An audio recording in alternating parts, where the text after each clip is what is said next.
have you ever got caught in situations where you open the charts and you just don't see anything? It's not like you don't have a strategy in mind, but you do. But when you're opening the charts, nothing appears. You will step away, you will come back the next session, nothing appears. You will come back the next day, nothing appears, and then this will drag on for days, sometimes maybe even weeks for some traders. And when that thing drags long enough, it will be forcing trades, forcing mediocre trades, which then will snowball into revenge trading, trading out of fear, trading out of all the different types of negative emotions. Trust me, I've been there. And personally, for me, this is one of the biggest things that held me back from being consistently profitable, because when you're unable to see good setups, you'll be forcing a lot of bad trades, and that's what has been holding me back for the longest time. And I want to share a technique with you where you could see trades almost every single day, especially if you're trading more than one market. Okay, so the first step in this approach is pretty much marking out where the high and low end of each market session is. So what I mean by that is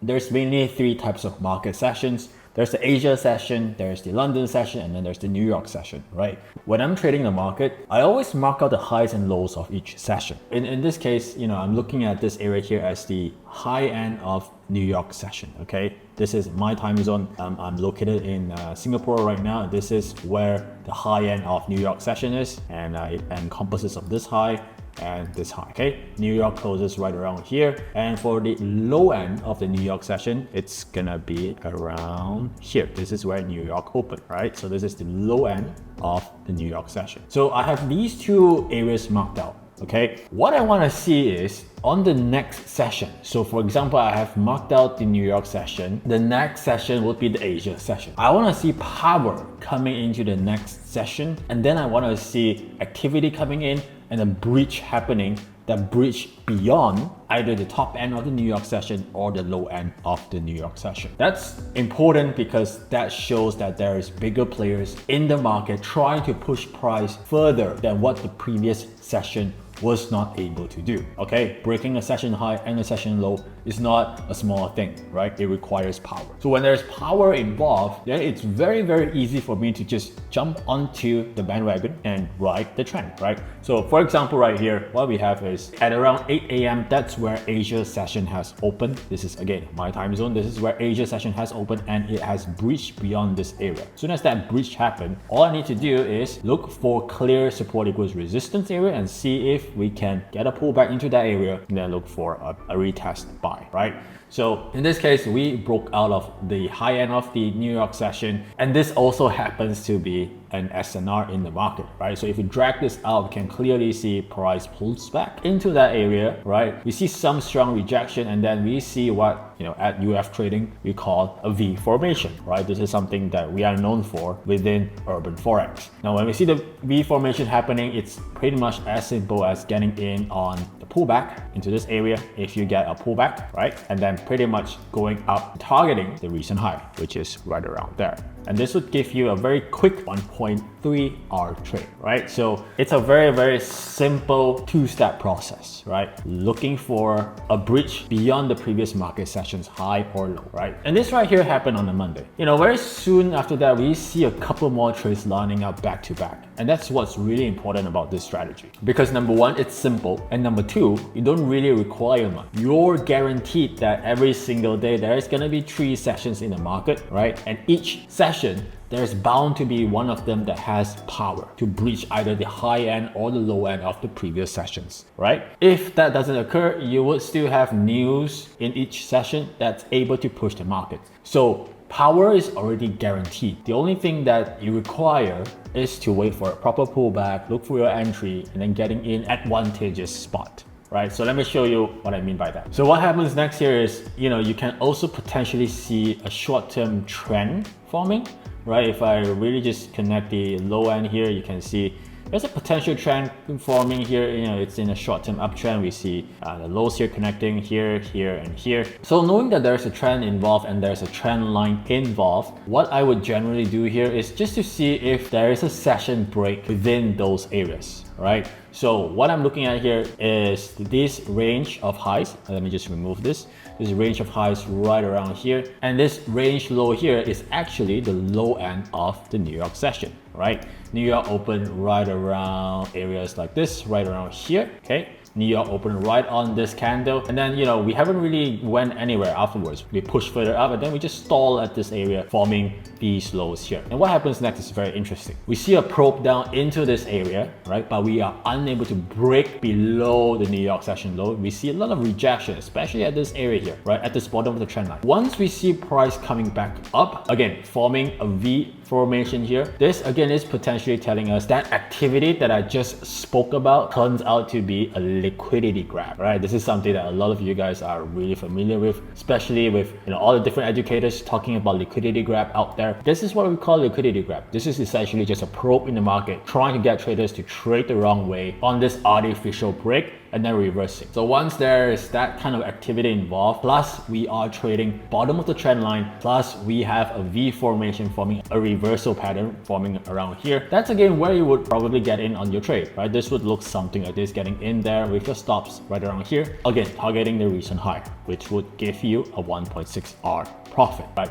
Again, very simple. I'm pretty much just looking for activity in the market based on the market session, high or low, and the next session's break, right? Because this break towards the downside here, this artificial break here, happens around Asia, right? Asia opened right around here, try to break below, and then very quickly get rejected. The story would change if, let's say, we see a strong break towards the downside.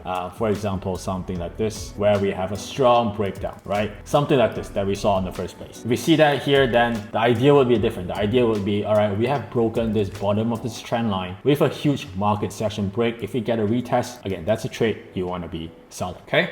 Now, so we have two trades back to back, one on this day and then the other one following up on the second day, right? Afterwards, the market was just in a range, so there's nothing really much to do, right? When the market is in a range, you don't want to activate any kind of trades in between because there's no power involved. We're just trading in a range where it's going to be very dangerous, trust me. Okay, so I'm going to fast forward here to the next clear session break that I want to show you, and this one happened here. So here we have a huge breakdown towards the downside. In this case, I'm not just looking at one previous session, right? This is the break that I'm looking at right around here. I'm not just looking at one session here. This is the break of pretty much the entire day's low of Wednesday, October 1st. Okay, so on October 1st, we formed all of these lows here and we weren't able to go anywhere, right? And then come October 2nd, in the New York session, this is again New York session for me, we have a huge breakdown towards the downside. Again, what's stronger than breaking a market session? Breaking the entire day's high or low. So this right here is telling me there is definitely power in the market. Okay, that's the only thing I'm looking for. And then the second thing I'm looking for here is to line that up with a strong support equals resistance area. Once I found that, the only other thing left is just to look for an entry. So it's as simple as that. So this entry pulled back right into this demand area, right into this supply area right here, right? We can see that supply area here and we see a very huge rejection, right? This trade is a little bit tricky because by the time there is a clear entry, we are in pretty much Saturday, right? For me, Saturday, for some of you guys, it would be late Friday, but pretty much the market is closing around this time, right? But again, the goal is pretty much the same. You're just looking for a pullback after a break of, in this case, the previous day's low, and then fading the pullback to look for a sell. So come Monday, the following week, we have a gap down towards the downside, and it forms this level right here, and that's an area that one could take advantage of and putting your stops above the gap. So it will look something like that, and then taking your trade to the recent low right around here. Again, if you are able to nail the entry like that, this is a very easy strategy to actually incorporate into your existing strategy. So this trade right here would net you a 2.24R trade. Okay, I'm gonna show you one more trade that happened right after this particular day. This trade right here. Again, what I have here is on October 2nd, this is the low of October 2nd, and right around here, again, the low of October 6th. Okay, so what we have here is this is pretty much the low end of Friday's low. So you can see at the bottom here, we are looking at Friday, October 3rd, and this marks the low end of October 3rd, right around here, okay?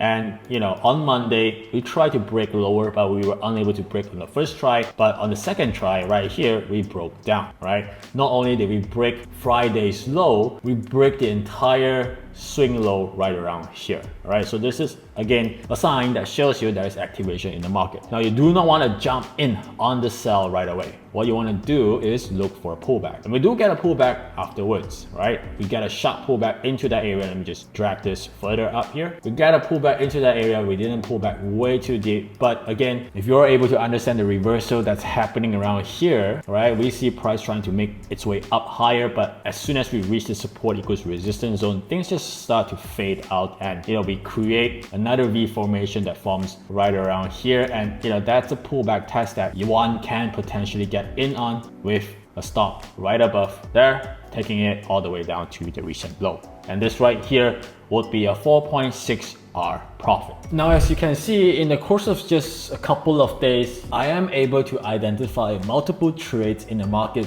using a very, very simple approach. Just looking for activation in the market. And again, activation happens in the market every single day. Of course, you will notice that on some days there is no trade, right? We skipped a couple of days here and there, but on most days we do have. However, I'm just looking at one market right here. What happens if you're looking at 6 markets? Some people look at 28 markets. If you're looking at that much market, you are bound to be able to find trades almost every single day, if not multiple trades a day, okay? Of course, I am cherry picking these examples because that's the only way I can explain to you, if you find the right setup, how easy it could be. I'm only able to scratch the surface here. However, I do have the entire step-by-step process all documented down in the Pip to Profit program. This is a new program that I have been researching on with the entire team at Urban Forex, with Naveen himself. We have come up with this program which is gonna help you accelerate your trading and really simplify your approach in trading. Oftentimes we have made trading way too complicated than it is, and this course is developed for that reason. Making sure that things are simplified and you can start learning. It's easy to learn, it's short, bite-sized video. And once you have mastered everything taught in the course, you can apply it straight away onto the markets. And take trades exactly like this. Okay. Now, the Pip to Profit program is in its early bird phases, which means you are able to get it at a very good price with additional bonuses. Check out the additional details below, sign up, and I want to see you start trading trades exactly like this. Cheers. Bye for now.